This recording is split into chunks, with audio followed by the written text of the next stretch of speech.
Good morning. Happy fall, y'all. It's September the 20th, and I think that's the official first day of fall, autumn, whatever you want to call it. So I'm gearing up. I got my fall duds on today, and I'm here in Noblesville, Indiana at Always in Stitches. And I thought today I would talk to you about foundation piecing and specifically for half square triangles.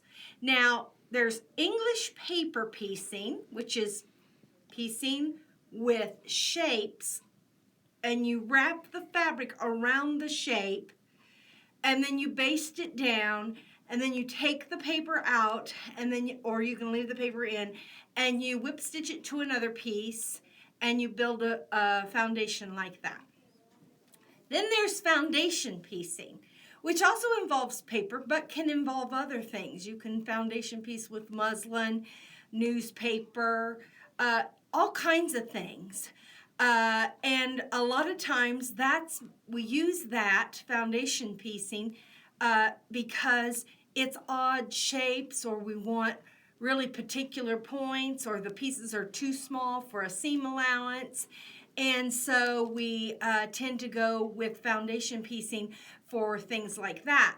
But then some genius person, which I wished it would have been me, but it wasn't, came up with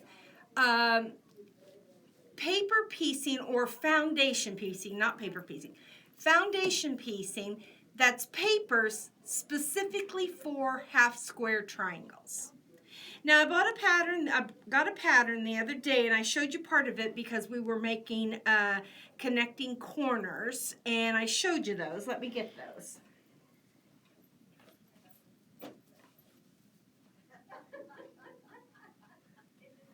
Remember these where we took the triangle or the rectangle? That's kind of weird on that.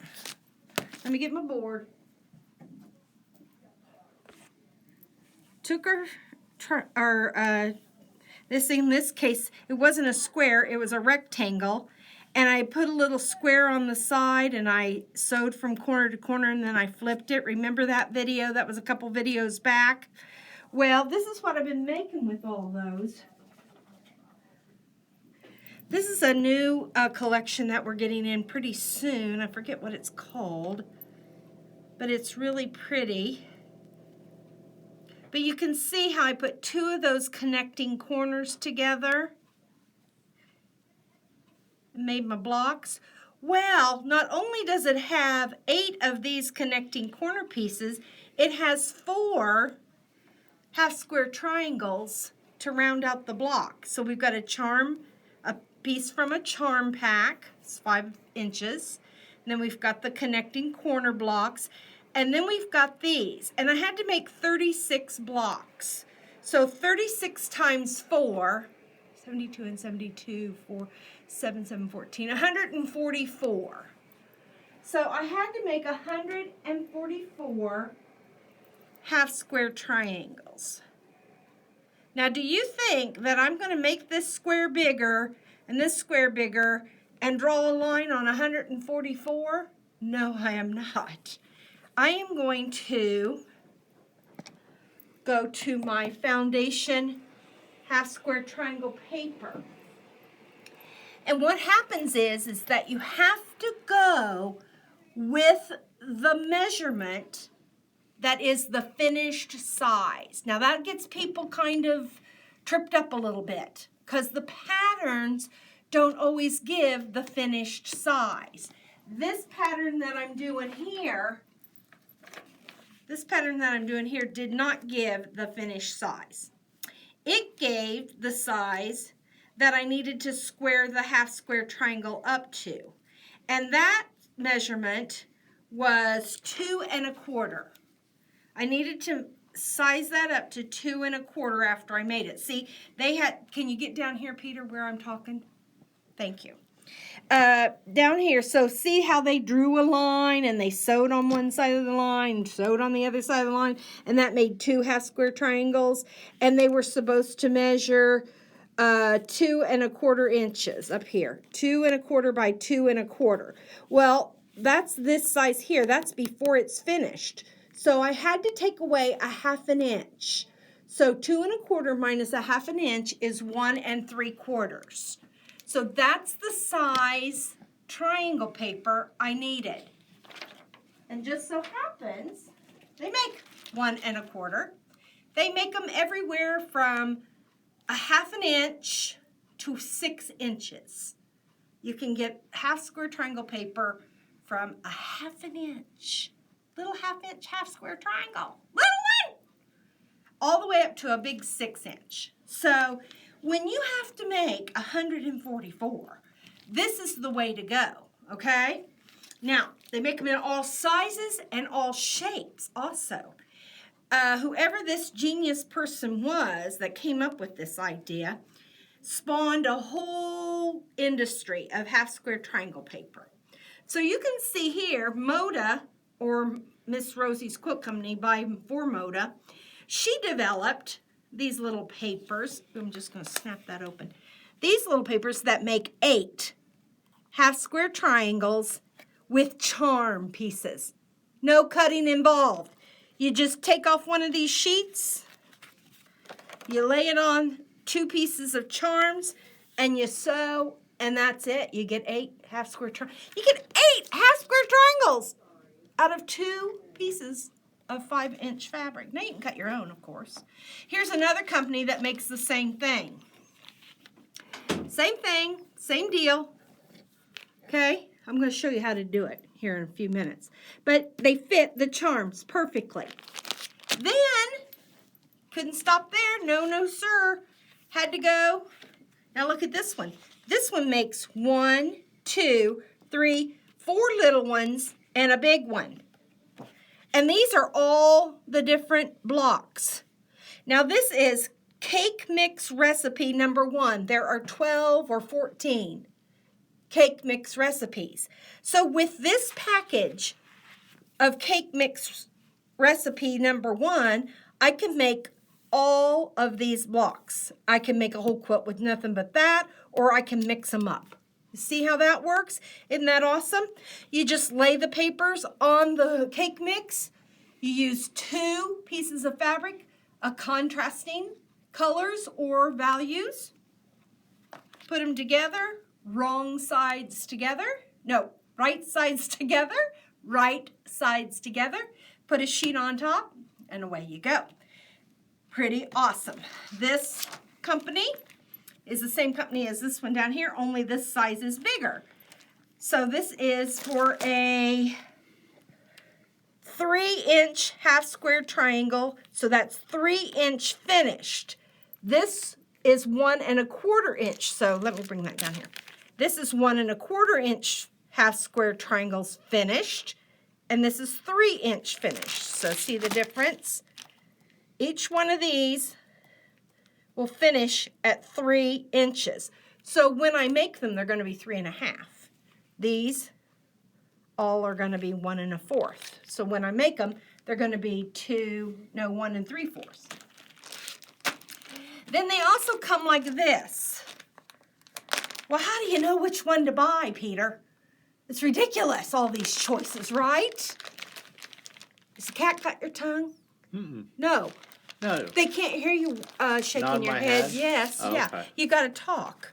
Okay, so this one comes in great big giant sheets like this. So if you had a fat quarter, wowza, that would fit on a fat quarter, you see.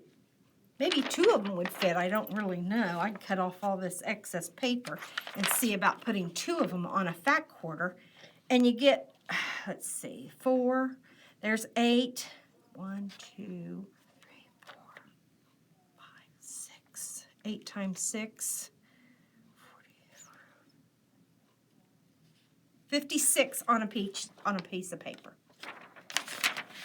So that is awesome. These just happen to be 1 1/4 inch finished. So you got to look at the number. Then there's these Thangles. Now I usually go to Thangles because I really like them, and I do a lot of stripping. In other words, I cut strips off of my fabric. You see what I'm saying? So these come in strips. Where's my package? Anyway, they come in strips. See there?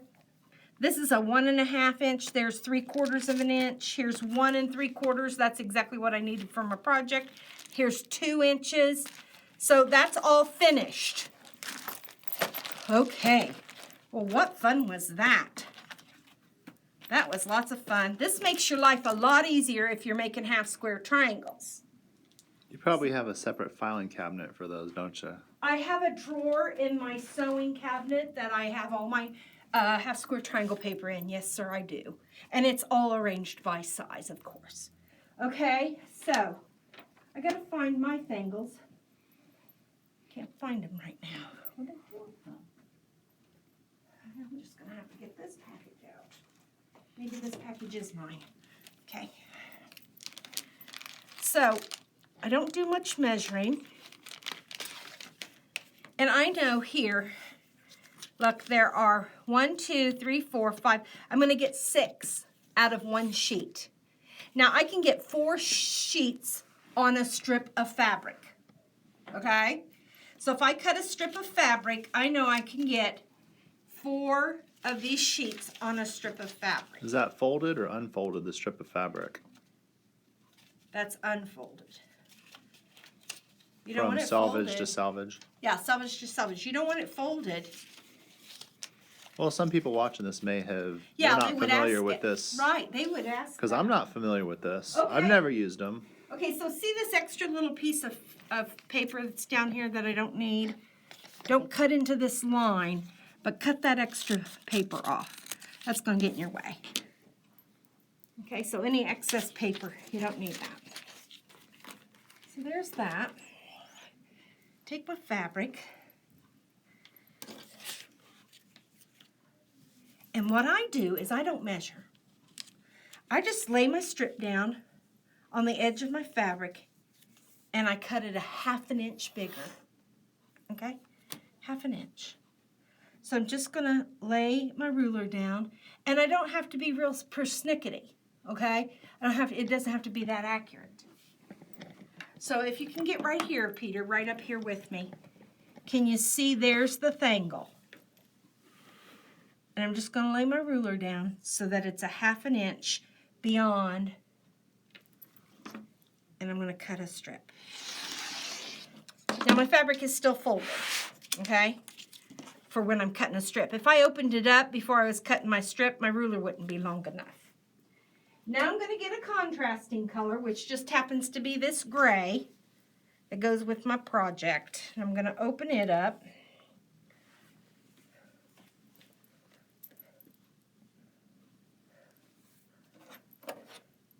I'm going to do the same thing. You'll be able to see it better on this. Okay, lay that down, 1/2 inch bigger than the thangle. Now, in the instructions, look up here at me, because I'm getting serious now. Okay, in the instructions, it says to cut it exactly the same width as the thangle. Don't do that. Don't do it. I'm begging you, don't do it, okay? Because what if your thangle should slip while you're sewing? Even though you've got it pinned down, what if it slips? It's a big long piece of paper. It could slip. It could mess you all up. Because we're going for accuracy here, okay? These are going to be perfectly accurate. You're not going to have to go back and square them up. They're going to be all ready to go as soon as I get them done, okay? So this is what happens. I cut my fabric. Move that over here. Okay, now I've got my 2 pieces. Got my dark one and my light one. Gonna open these babies up. Come on. Fingers are not working today for some reason. I'm gonna put these right sides together. Now, right sides together, excuse me, right sides together. And I'm gonna put the light on the top. I don't know why, I just always do. Okay? What I'm gonna do is I'm gonna get my pin cushion. I'm going to come down away from that, what's that called? Salvage, thank you. Couldn't think today. Now see, I've got wiggle room. Because I gave myself 1/4 of an inch on each side, if that should slip just a little bit, it's not going to bother me. I mean, it's not going to affect the accuracy. If it were the exact same size as the thingle, the piece of paper, and it slipped, well, it wouldn't be good. I'd be crying. It would be a horrible scene because I'm not a pretty crier. Are you a pretty crier? Have you ever met anybody who cries? I was just going to say, is anybody a pretty crier? Maybe Julia Roberts. I don't know. She's cried in a lot of films. I don't know if she's a pretty crier or not. But anyway, I'm not a pretty crier. And I'm loud. Oh my gosh, I'm loud. When I cry, I'm loud. It's just pretty pathetic. Okay? Now, get down to here. Now with each strip, I'm going to get 6 times 4. What's 6 times 4? 6, 6, 12, 12, 12, 24. So from each strip, I'm going to get 24 half square triangles that are going to finish at 1 3/4 inch. That's what they're going to finish. That's not what they're going to measure when I get done.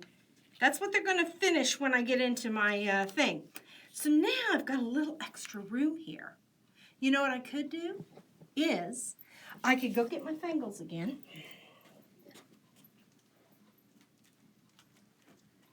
I've lost them again. Here they are. Get my fingers again. I'm not going to get 2 more on there, but I could cut that and I could get another one on there. So waste not, want not, right? Mm-hmm. What I did though is I used this extra to cut my little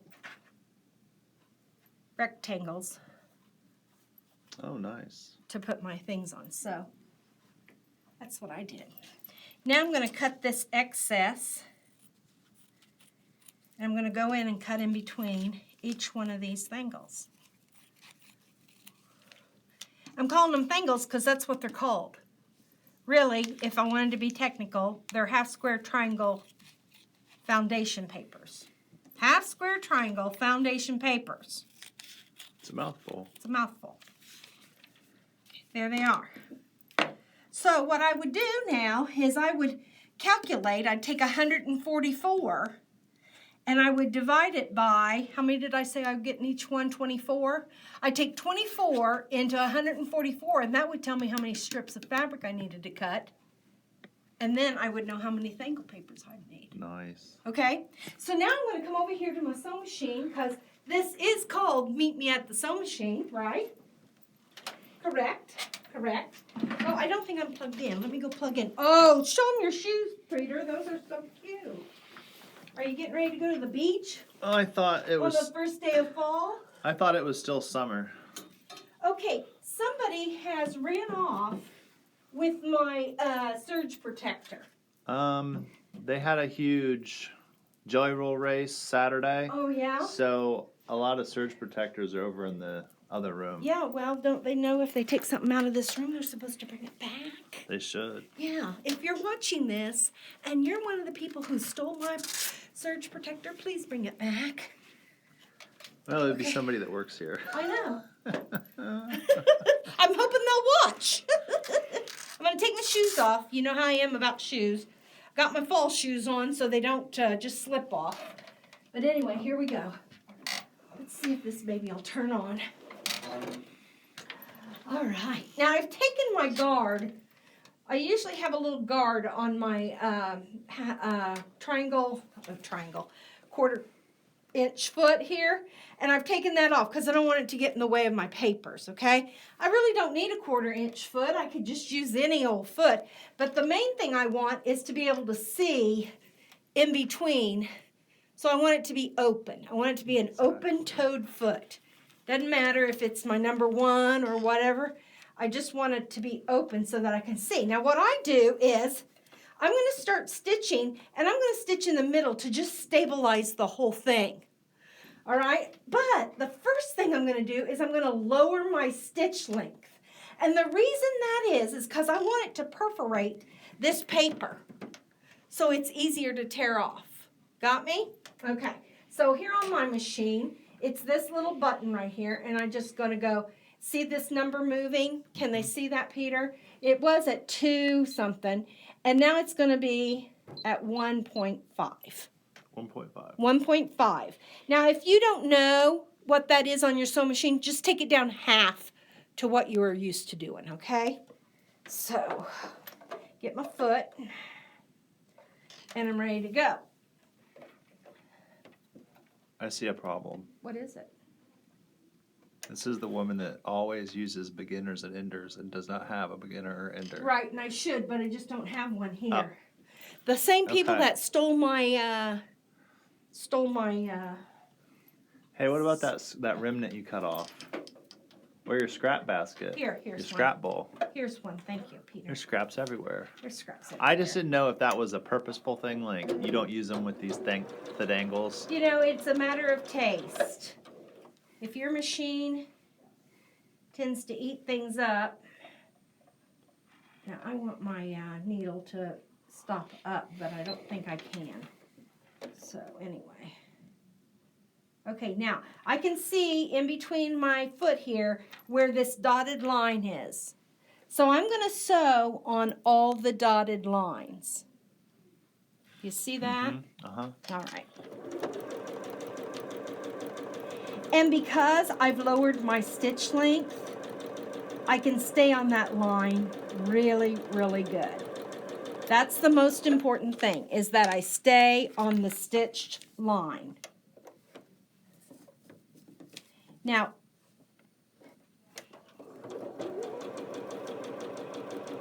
if you had a knee lift on your machine, which I don't on this one, but at home I have a knee lift. This one comes with it, doesn't it?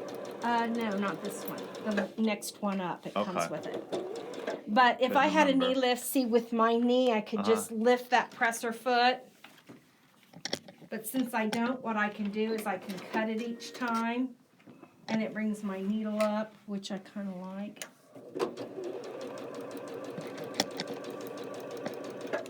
Then I kind of have to move that because I don't want that to fall on the floor.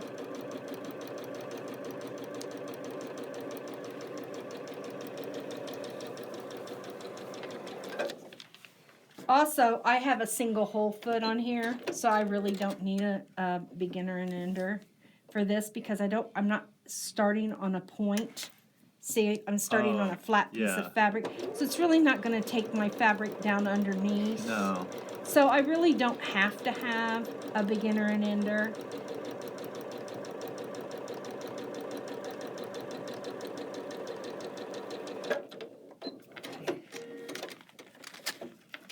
See that? See how tiny that stitch is? Wowza. That is some tiny stitch, okay? Now what I'm going to do is I'm not going to do all 4 because we'd be here, you know, twice as long. You're not going to do all 144? I'm not going to do all, I already have all the 144 done. This is just extra. Oh. In case I make a mistake. Now, I'm sewing pretty slow. I thought, why am I sewing so slow? I was thinking the same thing, My too. goodness, that's ridiculous. Because Let's kick it up a notch. I had my machine on slow. I was demonstrating something. And I have my machine on slow. So now... There we go. See, now... Now we're in production. Now we're cooking with gas. And what I would do is, I would just keep chain piecing. All 144. Go. My scissors are gone. I think they're over at my cutting table, so I'll just use my seam ripper there to cut these. Now, so if I was at home, I'd have all the ones that I needed for my 144, and I'd just keep feeding them through. Nice. Now I've got these 2 strips done. I'm going to come over here.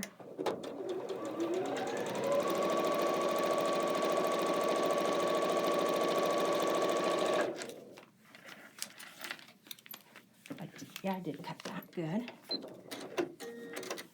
Okay. As I'm doing this, I'm laying my paper down flat. Okay? I'm going like that. So when I put it up here, I go like that just to make sure that paper's laying down good. I'm sewing right on that dotted line. I'm not sewing to one side or the other. I'm sewing right straight on it. I'm going to take my pin out.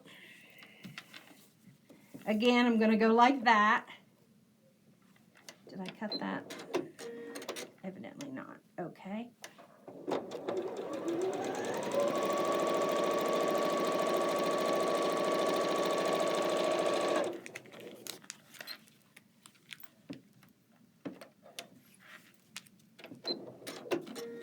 Take my pin out.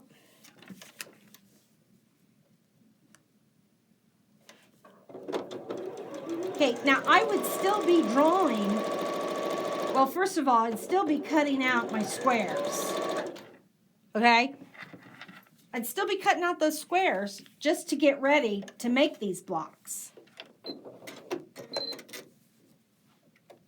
And then I'd have to go around to all of the squares and draw the line on the diagonal. Or I could use my line here and I wouldn't have to draw them. But I'd still be cutting out squares.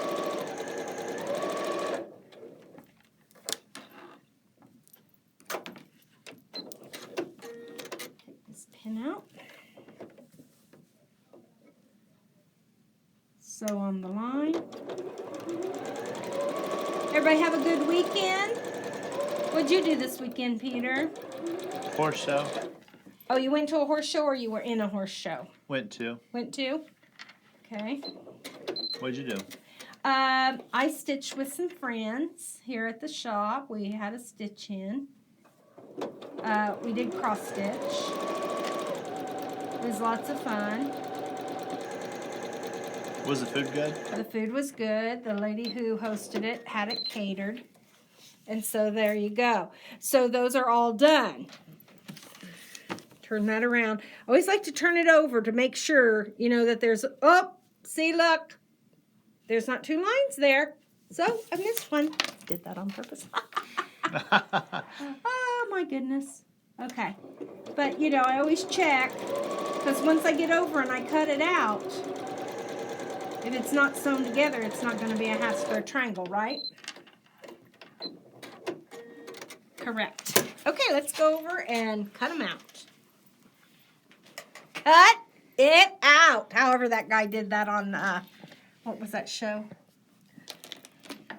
Growing Pains, maybe. I don't know. I forget the name of it. Okay. So anyway, I'm going to go to a smaller ruler because I don't want to mess with that big, gigantic ruler. What I'm going to do is I'm going to set that right on the edge of the fangle. Cut. Flip. Flip. Right on the edge of the fangle. And cut. I'm not cutting paper. And cut. I'm just cutting it along the side. Okay? So I'm going to groom the side. Now I'm going to cut on all the straight lines. I sewed. So do you have a separate rotary cutter since you're cutting paper? No. Don't bother. Paper is fiber. bother. Yeah, no. Okay. This paper's so thin. No problem. Can you use your fabric shears or like fabric shears? If you don't have a rotary cutter, can you cut through the paper? I'm thinking if you don't have a rotary cutter, go out and buy one. Well, you may not want, you know.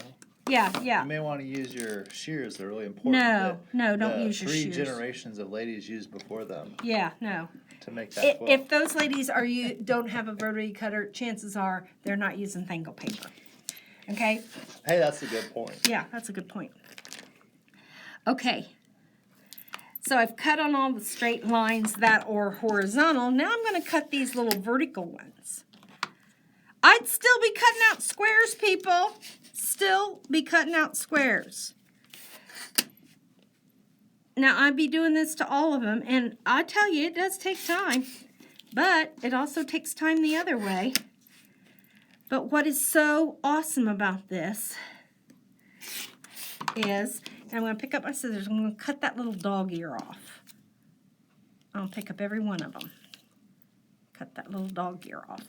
And really, all I'm doing is I'm going right next to the seam and cut in on an angle. And I don't care the angle.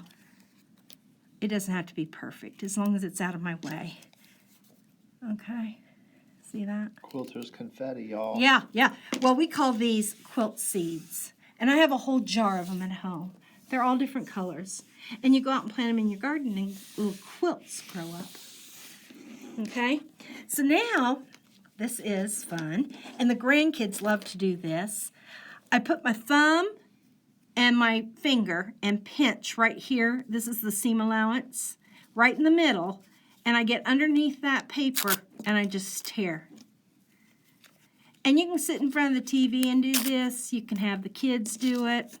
They love doing it. My little niece, when she lived by me, she would just love to tear these. She would have the best time. And so then she felt like she was sewing with me, you see. So now, I don't know about you, but now I have 6 perfect half square triangles, because look what happens when I open that up. Boom. It is perfect. And I'm going to, of course, you know what I'm going to do.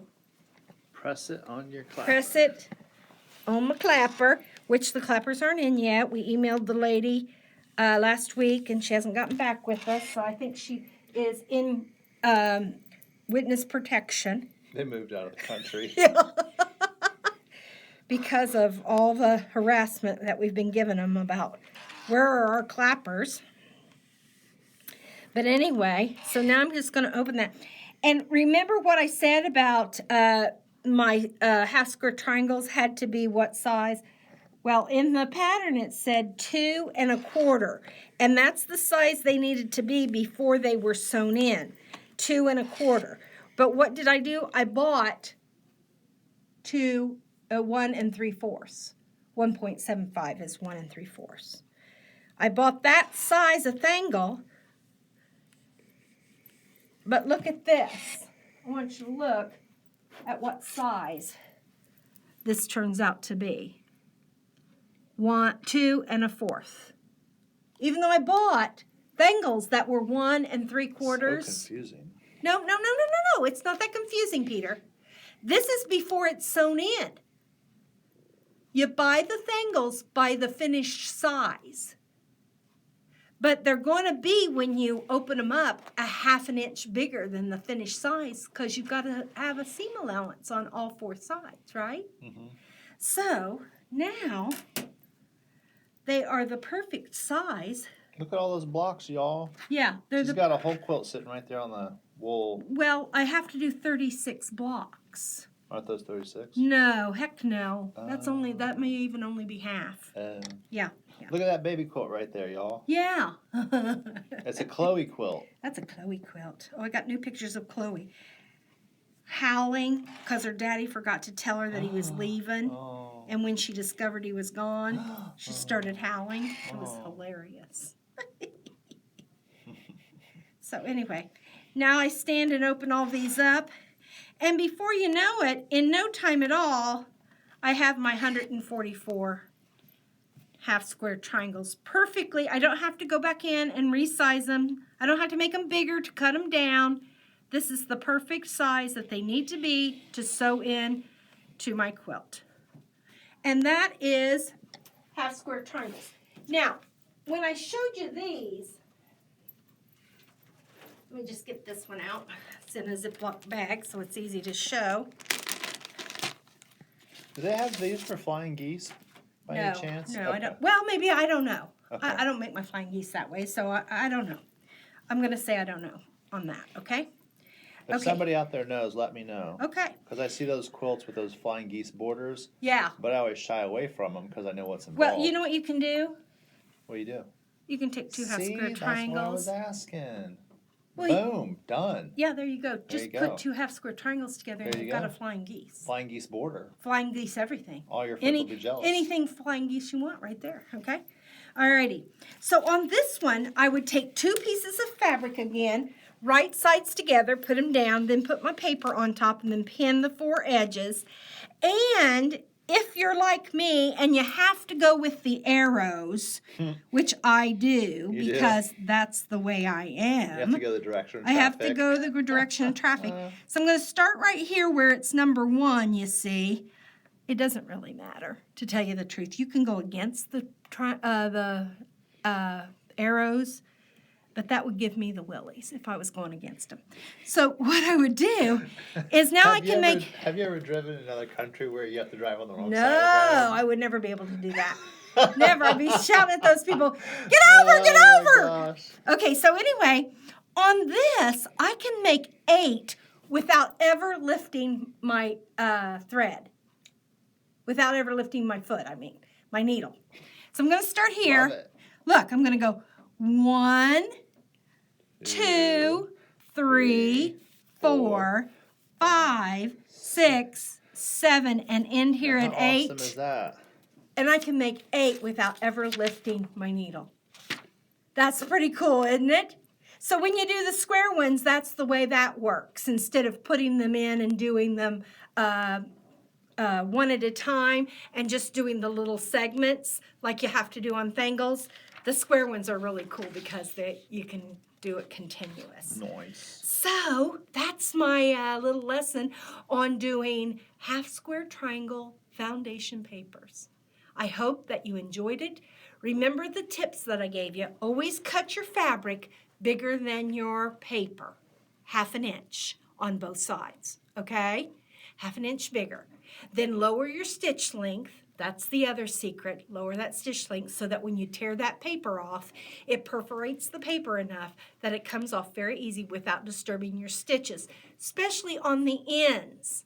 If you leave your stitches big, the paper still will be perforated. It'll still come off, but some of your stitches on your ends will probably come loose because you've left your stitch length too long. And then the other thing is always buy them by the finished size. So if the pattern tells you what size to square them up before you sew them in, just take off 1/2 inch and buy your Thangles or your papers by the size of the finished square, half square triangle. Okay? So I hope you learned something. Oh, Peter's got his hand up. Yes, Mr. Peter. What size needle do you recommend? Just my regular 80-20. Okay. Yeah, just my regular 80-12. 80-12. I don't know why I said 20. My 80-12 was just fine, you know. The paper is so thin, it's non-significant, really, to your bulk or any of that, okay? You are going to tear that paper off, and it does seem to be a waste, but if you calculate the time it saves, okay? It's not a waste. It's not a waste, all right? And the triangle people, they need to feed their families too, so. Yeah. Anyway, just kidding. Wait, the triangle dog. The triangle dog? The triangle dog. See where I'm going? No. They need to buy food to feed their For triangle dogs. The triangle people. The triangle people need the Feed the triangle dogs. What about the cats? Do people have cats? I think people do have cats, Peter. You may have just made some people mad.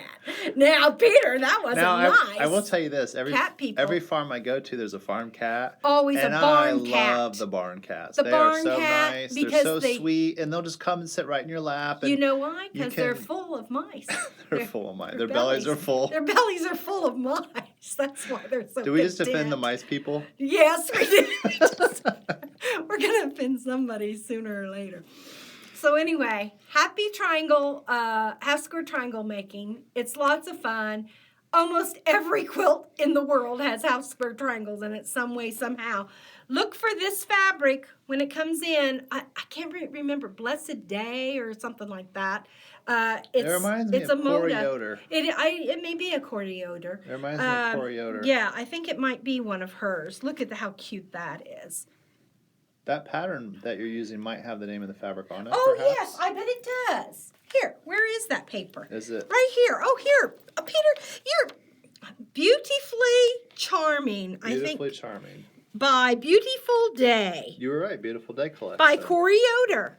Do you not know your stuff? And she works for that Moda company. She works for that Moda company. And here's the pattern, and I believe this pattern is a free pattern if you come in and buy the charm pack. So when we get those in, I'll let you know. Peter and I Nice. will be doing that on a What's New video. Yeah. What's new with you video? What's New with You video. So come back and see me. I should be here next Monday unless something happens. So keep sewing. Meet me back at the sew machine next Monday. And see you Friday for What's New. Okay.